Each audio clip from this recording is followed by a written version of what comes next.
de la República y medios de comunicación y asesores aquí presentes. Señor secretario, yo me uno a las felicitaciones de mis compañeros y compañeras que me han antecedido en el uso de la palabra por el resultado de esa negociación y los avances que se han tenido. Me da gusto que además usted haya mencionado, creo que por primera vez, que no debemos de esperar de esta negociación que la desigualdad, los problemas de inseguridad, de falta de oportunidades de desempleo se van a resolver en automático en el futuro del país. Y lo digo porque hace 24 años, cuando se firmó el tratado inicial, pues prometieron que los mexicanos íbamos al primer mundo, que íbamos a tener los salarios más altos a nivel de los países de Estados Unidos, Canadá o los países europeos. Y 24 años después, ya lo hemos mencionado varias veces, pues estamos con los salarios no solo los más altos de América Latina, los más bajos de América Latina.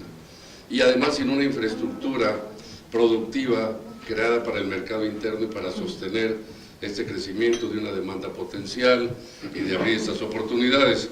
Pero qué bueno, la sinceridad es muy importante, porque uno se crea falsas expectativas como nos la creamos, yo creo que la mayoría de los mexicanos. Y hoy, 24 años después, estamos con un retraso verdaderamente que preocupa, que indigna a muchos de los que más lo han sufrido. Pero en fin, yo creo que esto es muy importante y qué bueno que nos hable de esta manera, ¿no? Y pongamos la realidad de esta negociación en los términos exactos en las que se dieron y las condiciones. Yo quisiera hacerle 3 preguntas a raíz de esto. Efectivamente, a mí me tocó participar en varias ocasiones en Washington, en Ottawa, en Toronto, en las negociaciones del Tratado de Libre Comercio, más con el lado de los sindicatos norteamericanos y canadienses. De hecho, pues fui el único mexicano que me invitaron como dirigente sindical. Y también con los senadores y diputados demócratas, con ninguno republicano. Pero ahí se hizo toda esta presión y tarea hacia el gobierno de Donald Trump para que la política y el capítulo en la negociación de derechos laborales se flexibilizara. Y de ahí resultó 2 cosas. Una, que nos parece una ironía, Donald Trump fue el primero que comenzó a presionar a que México subiera sus salarios. Y la verdad pareció una ironía porque pues no es el presidente más sindicalista que hayamos conocido, más bien parece todo lo contrario. Y lo que estaba haciendo es proteger los intereses de que más empresas norteamericanas, especialmente en la industria automotriz, se trasladaran a México, aprovechando los bajos salarios que existen en el país. Pero también la presión de los sindicatos de Estados Unidos y Canadá ejercieron una presión enorme que pudo cambiar, digamos, ayudar a, no sé cómo lo estaban sintiendo ustedes en la negociación desde México, pero desde luego para la clase trabajadora en México, para los trabajadores de México, pues obviamente buscar mejorar los salarios se ha vuelto una necesidad y una demanda urgente de toda la clase trabajadora y de la sociedad.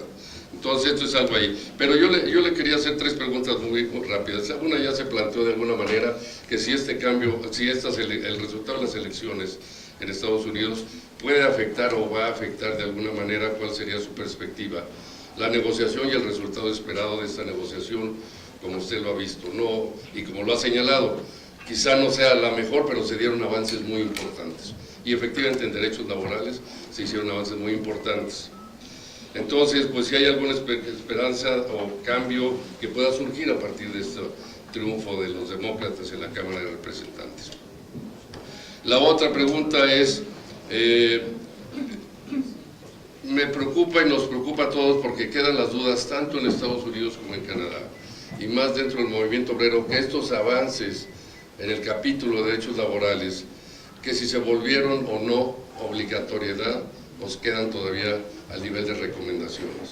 Si es a nivel de recomendaciones, pues obviamente queda toda la flexibilidad de seguir aplicando estas políticas de salarios diferenciales tremendos, ¿no? De salarios en México en la industria automotriz de entre $1 y $2.50 la hora, cuando el salario mínimo en Estados Unidos o Canadá es $15, y no se diga los contractuales, 35 o 40 dólares la hora en Estados Unidos. Entonces esta diferencia brutal de salarios pues obviamente ya lleva elementos en la negociación que tienda a equilibrarlo gradualmente.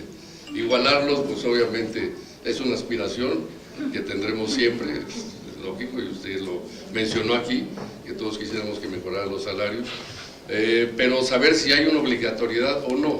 si hay violaciones a estos acuerdos, ¿hay sanciones o no?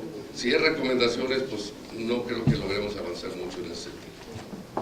Y finalmente la tercera relacionada, porque más tarde vamos a recibir a la Canacero, a la Cámara Nacional de la Industria del Hierro y el Acero, y ellos obviamente con los aranceles a la industria siderúrgica y al aluminio, pues crea un problema. Incluso la Asociación Latinoamericana del Hierro y el Acero anunció hace poco que si no podíamos establecer medidas espejo a estos impuestos del 25% al acero y del 10% al aluminio, para poder por lo menos equilibrar en lo que se corrija o no, porque es increíble que cuando entre socios comerciales estamos negociando acuerdos y arreglos y actualización del Tratado de Libre Comercio, pues impongan aranceles a dos países socios como Canadá y Estados Unidos, en el caso del acero y del aluminio, como que o nos vamos a llevar bien y somos socios parejos o no, y crea una desigualdad tremenda y una incertidumbre. Yo creo que eso es lo mejor. Como tenemos al rato a la Cámara, pues creo que sería importante tener alguna base de su posición, ya que está aquí con nosotros, y poderlo comentar con ellos un poco más tarde. Y finalmente, perdón, ya me extendí mucho, pero son muchos temas y muchas dudas e inquietudes, y les pido una disculpa a todos por su tiempo, pero en el caso de la industria automotriz, hace 2 semanas en la Comisión de Trabajo del Senado de la República, que tengo el honor de presidir, tuvimos una reunión con la Asociación Mexicana de la Industria Automotriz, y todos los productores y distribuidores de automóviles pues están muy contentos de que México ha logrado una posición en el mundo, y que somos el sexto productor de automóviles en el mundo junto con Corea, y somos el 4º exportador de autopartes en el mundo. No queremos que cambien las condiciones, queremos seguir así, porque hemos mejorado mucho y hemos avanzado mucho. Bueno, dijimos, pues las cosas cambian, y además yo creo que hay que hacer ajustes, porque mucho de este crecimiento y avance de la industria automotriz pues ha hecho sobre salarios mínimos, sobre salarios bases, sobre contratos de protección patronal, sobre tercerización y outsourcing, que verdaderamente ha contribuido a la desigualdad y a la explotación de la mano de obra. Y lo que se trata, yo tengo claro que el proyecto del nuevo gobierno del país es mejorar a la transformación económica, política y social de México para ponerla sobre bases más justas. Entonces creo que pues todo esto tiene razón, por supuesto sus comentarios serán muy importantes, señor secretario. Gracias. Muchas gracias, senador.